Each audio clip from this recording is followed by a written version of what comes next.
Committee meeting of November the 4th, 2025 to order. And as always, we will start off with our invocations and pledge of allegiance by Dr. Dixon. Heavenly Father, we come before you today to thank you for another beautiful day, an opportunity to gather as community leaders and friends. We asked that you would bless us with wisdom, patience, and your guidance as we work together to make decisions for the betterment of our county and its residents. As always, we ask that you would place your hand of protection upon our first responders as they serve selflessly each and every day to keep us safe. These things we ask in Jesus' name. Amen. Amen. Attention to the flag. I pledge allegiance to the flag of the United States of America and to the republic for which it stands, one nation, under God, indivisible, with liberty and justice for all.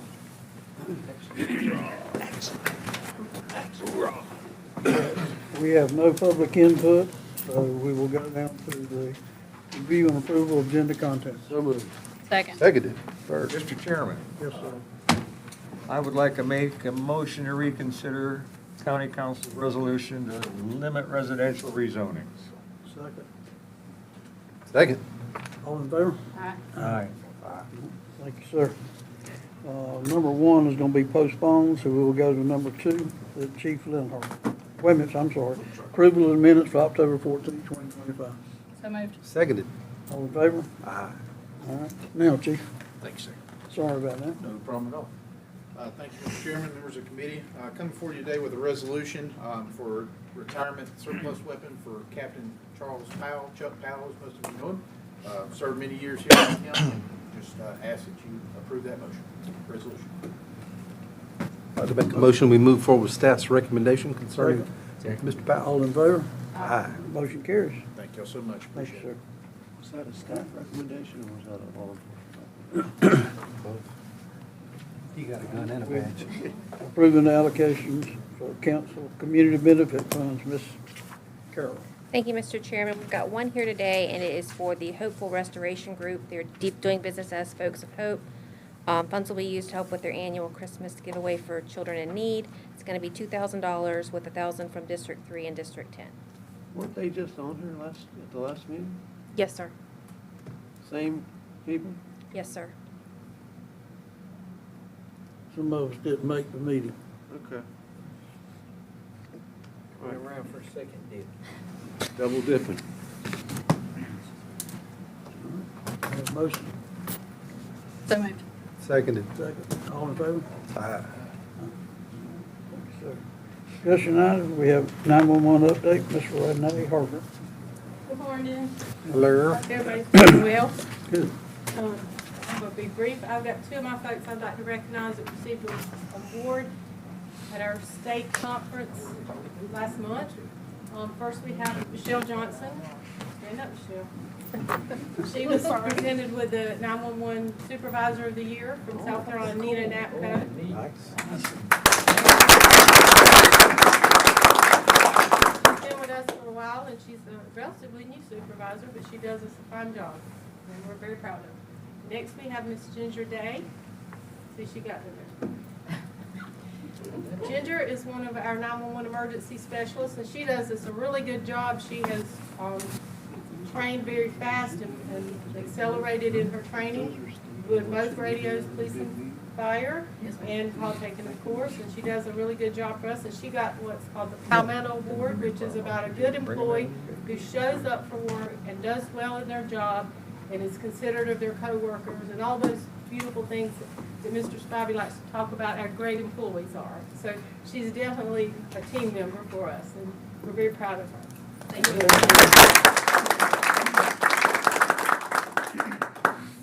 In past meetings, I've talked about our partnership with the Coastal Cooperative, which is with Charleston, Berkeley, and Beaufort County, and Goose Creek and Somerville. I always get the cities wrong. Too many little cities up there in Charleston and Berkeley.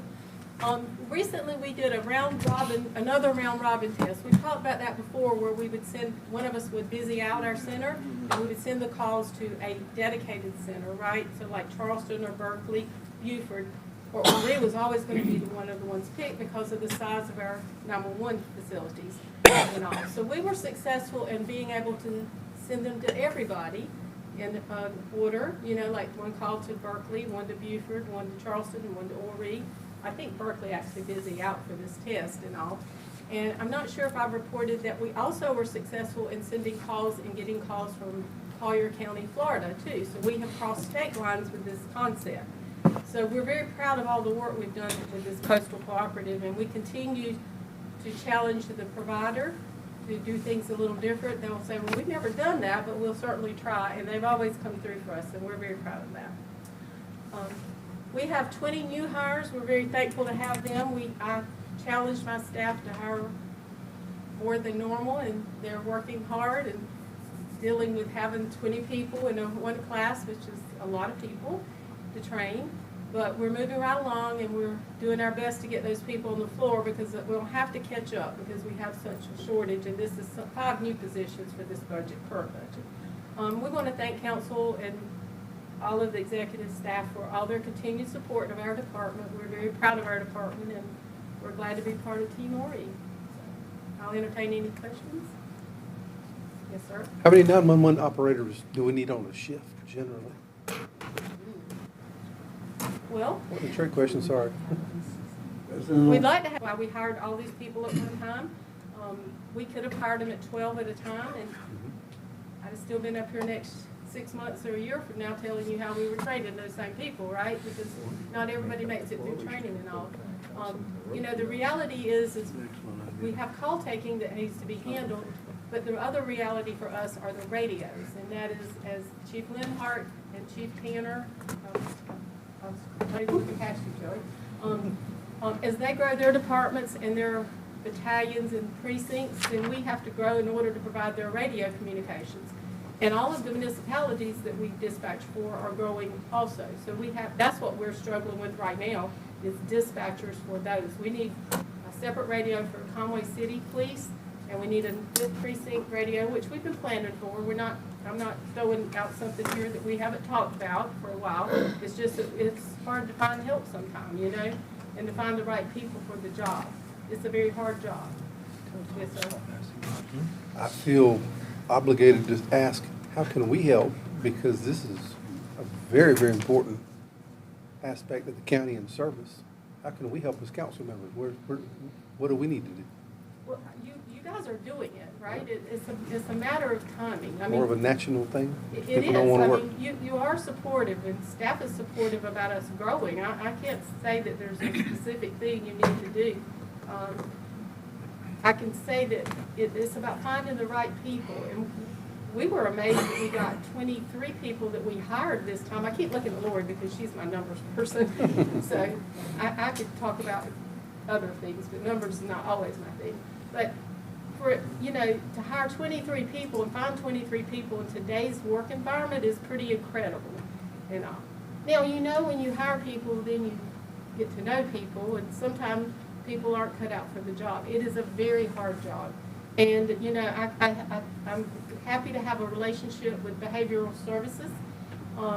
They've been in and sit and talk to our new hires about mental health, because that's important.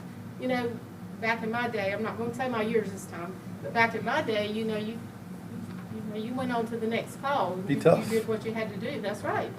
But it's a different kind of time now, and we need to take better care of our people, and I think we're doing that with the things that you guys have done for us, and Mr. Spivey and staff have done for us, you know, but it takes time to do that. 16 weeks of training, that's 4 months.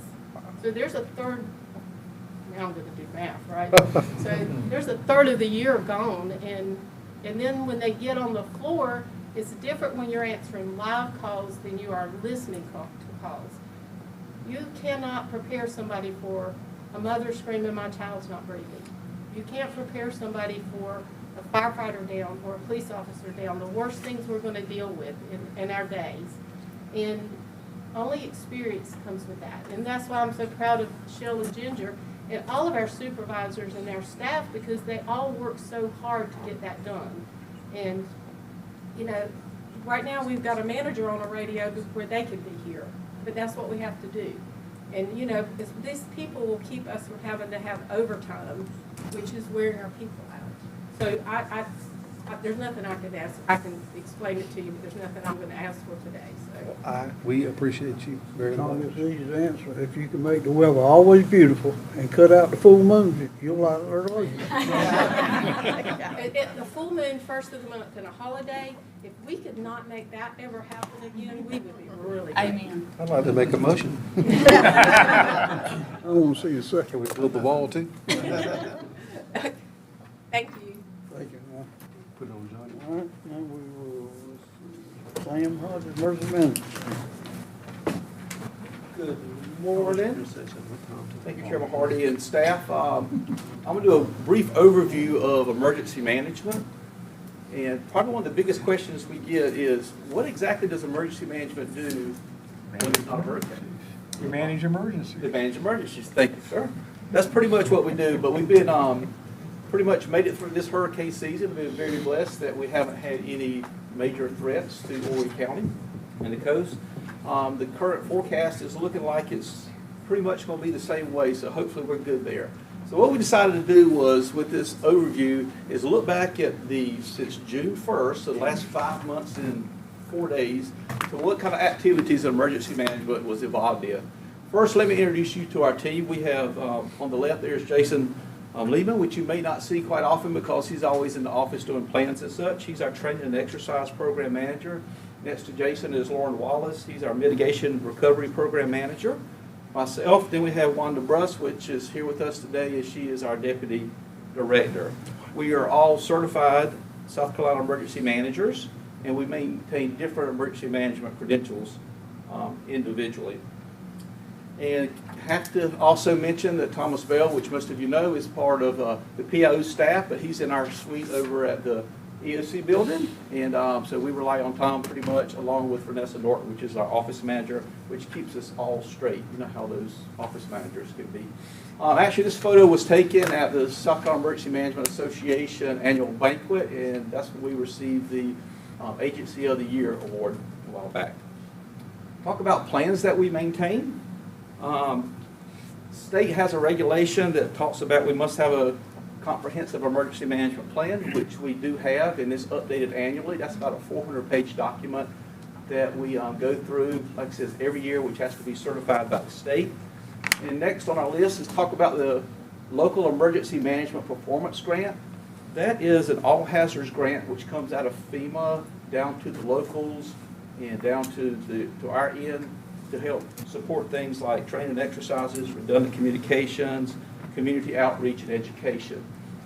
That grant's been around for many, many years, and I will tell you that we're still waiting on funding that was supposed to be handed down on June 1st, so we're still waiting for the state to get their money from Washington, but we know how grants can be, so hopefully we'll be able to get that very soon. What the requirements for that grant's pretty strategic. We have communication checks that we have to do monthly. We have to check the satellite phones, all the radio equipment, and report any real-time incident to the state through a portal that they use for situational awareness. So if it's a landfill fire or the Covington Drive fire and things like that, any large incident, we report that to the state, and that's part of that requirement. And also we must maintain a current list of evacuation shelters, points of distribution for commodities, cataloging available resources, whether it's a fire engine from the fire department or a SWAT team from the police department. The state maintains that list and it all runs through our office. Also, one of the big requirements is training for damage assessment teams. Between code and the assessor's office, I'll tell you that we have about 70 trained individuals for damage assessment, which I can guarantee you is probably more than most of the state has altogether. That's a great partnership. We do that annual training. They deployed during Helene, and they also helped out during the Covington Drive fire doing some of those damage assessments. And last but not least is, let's talk about the medical facility review plans. That's something that's been around for years, and the Department of Public Health requires a letter from emergency management that says that each facility is in compliance. So every nursing home, hospital, surgical centers, skilled nursing facilities, and assisted living facilities, we maintain their plans. They have to provide us a plan. We review that. We look for Things like, what does your evacuation plan look like? Do you have sustainability when it comes to food? And then we review it, then send them back a letter. That has to go back to the state to where they can get their annual license. So that's a pretty big thing that we have to take care of for all of our medical facilities. And last but not least is the hazard mitigation plan. That's a 5-year plan.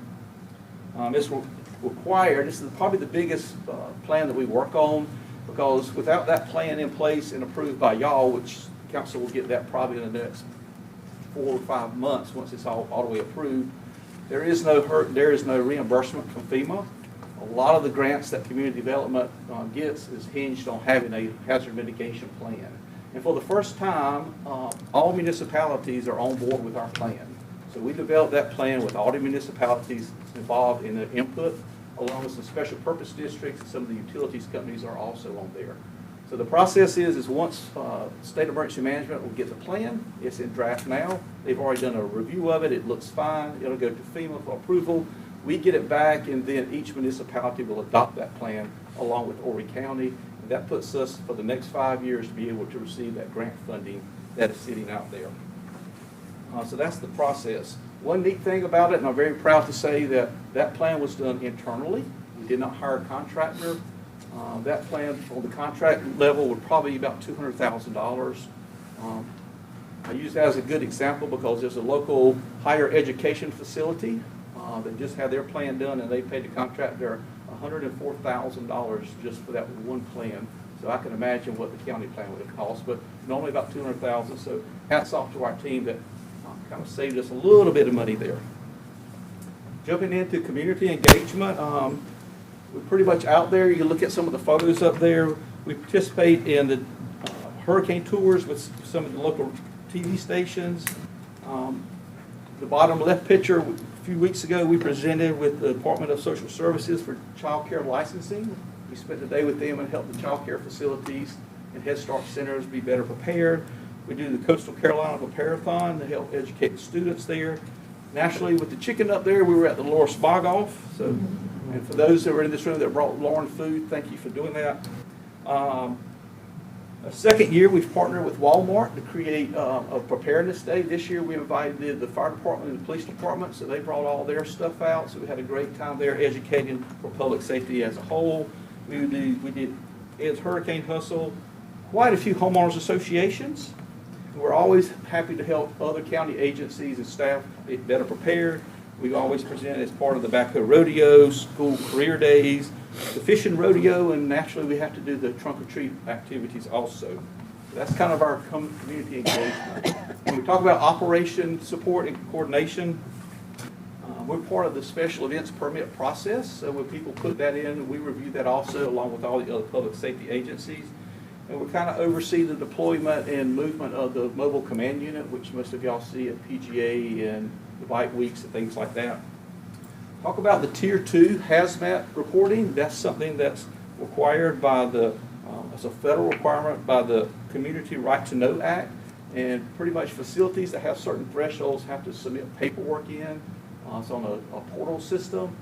That way, in case the fire department or anyone else needs to get access to those, that's on a national system, so we can look up those reports, which also spends part of the Local Emergency Planning Committee, or our LEPC. And we normally we do quarterly meetings with that group, and we lead that group and host those meetings for them. And we have about 40 participants from about 25 different agencies. Horry Telephone, Horry Electric, Santa Cooper, Verizon, AT&T, McLeod, Conway Medical, Grand Strand, and all of our public service agencies are out there. So that's just a good networking time to come and talk about those issues when it comes to the right.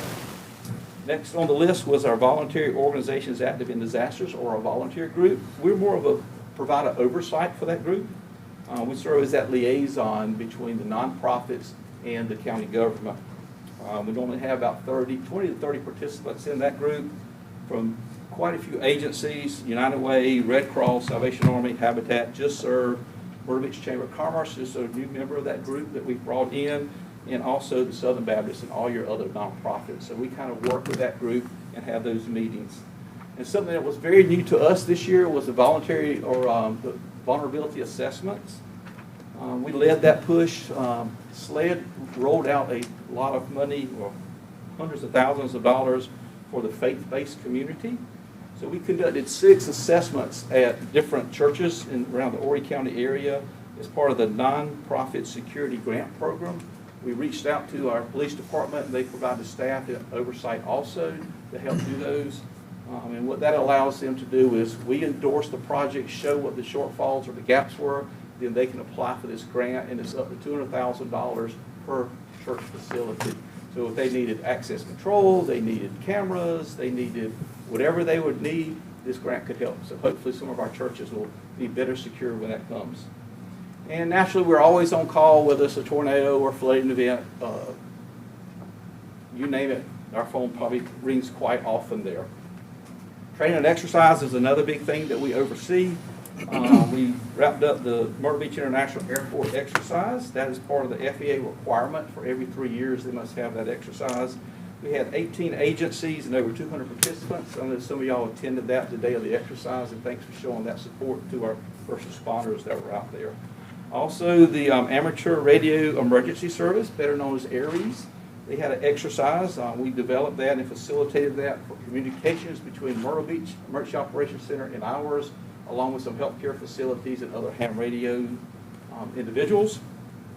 We also conduct our annual EOC training, and that is bringing in our people that have been oriented already to operations in the operations center. It's a good refresher for them. That's pretty much a half-a-day exercise, and bringing in new staff that way we can build that depth when it comes to staffing in the EOC.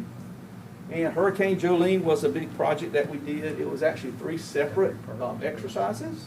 With the Healthcare Coalition, our VOAD, our volunteer agencies, and our county department heads. We did 3 separate exercises with the same scenario. It was kind of interesting to see the gaps and the needs from one group to the other. And other things that we participated in since June 1st was the governor's tabletop exercise, several National Guard exercise and drills. That photo on the top right was actually a maritime emergency response exercise going out of Little River. That was part of the U.S. Coast Guard exercise. And Skywarn training, and we must do this, our Skywarn training, because that keeps us storm ready in Horry County, keeps our certification in that event. Jumping into meetings, we attended county or state directors meeting. That top right picture, actually we're presenting with the rest of Team Horry from Fire and Rescue and the police department about the Covington fire from lessons learned. Hurricane Task Force meeting, regional meetings, the Brunswick Nuclear Task Force we're part of because we sit in that ingestion pathway zone. Part of Horry County is 50 miles from that facility, so we have to plan for that nuclear accident if it happens up there. Lane reversal exercises, National Weather Service exercises and meetings, and the list just goes on. On the region, the PD Healthcare Coalition, we're part of that executive committee. South Carolina Emergency Management Association, part of that executive committee and other committees on the state level. And actually the picture on the top left is we were invited to go up to North Carolina Emergency Management's annual conference, I think last week, and we presented on unified command and how to build partnerships. So that was actually last week. Jumping into response, actually that photograph is from Socastee when the December tornadoes came through. Even though we ramped up for the 2 hurricanes this past year, keep in mind a hurricane event for emergency management isn't a day event. There's plenty of days of conference calls and coordination calls and things like that. And other tasks, we host a variety of meetings, operation center visits, homeschool groups, the scouting groups, VIP visits. Russell Fry comes by on occasion, and several of the other VIPs that want to see the facility. And we also serve on some national committees, the FEMA Qualification Committee, for mapping out guidelines for the future of emergency management. We sit on those committees along with the state. One of the big things that we did is we spearheaded through the state association what we call the Leading Edge program, and it was probably a mentorship. There was 18 participants. Lauren Wallace was our facilitator out of our office. Myself and Wanda were mentors to other agencies around the state, and Jason actually was one of the participants. So we would be able to help build the emergency management community across the state. And wrapping it up on upcoming events, we'll soon start the winter weather preparedness. Operation Powerback, which came out of those 3 exercises we had, there were some issues with utilities and how we turn power back on and who can call for that. So we formed a group and we're working on an exercise with Santee Electric, Santee Cooper, the municipalities, code enforcement, and some of our public safety agencies, and that'll be in December. We'll get all those together for more of a seminar type event. Atlantic's 25, that is a tsunami exercise. We have to participate in that because Horry County is tsunami ready with the weather service, so that's part of our requirements. That'll be in November. We're already starting to plan for the state full-scale exercise, which is in May or March of next year. And special events has already started the planning process for all of our special events in May. And wrapping it up, I really want to appreciate this committee and the county leadership for the support they give for emergency management. And I'll entertain any questions y'all may have. Keep in mind, that was a 5-month snapshot of our office. That was a good job. Mr. Chairman, Sure. I'm not on this committee, but do we pay them enough? That's a lot of stuff. y'all are asking. We stay busy. Amazing. Thank you. I move we give you a raise and he funds it. Comes out of his pocket. Second, got it, sir. But if y'all ever need anything, we are there. So always welcome if you haven't been to the facility to show you around and things like that. That's it. Thank you, sir. Appreciate it, sir. Thank you. Appreciate y'all being ready. All right. I need a motion to reconsider to limit residential rezonings that's not increasing the density. I need that because the fire department is working on a hybrid staffing and stuff. So we kind of jumped the gun, so we need them to finish up what they're working on, and then we can bring it back. Seconded. All in favor? Aye. Motion carries. Thank you. You have your department reports in your packet. If anybody has any question, we have the staff here that can answer.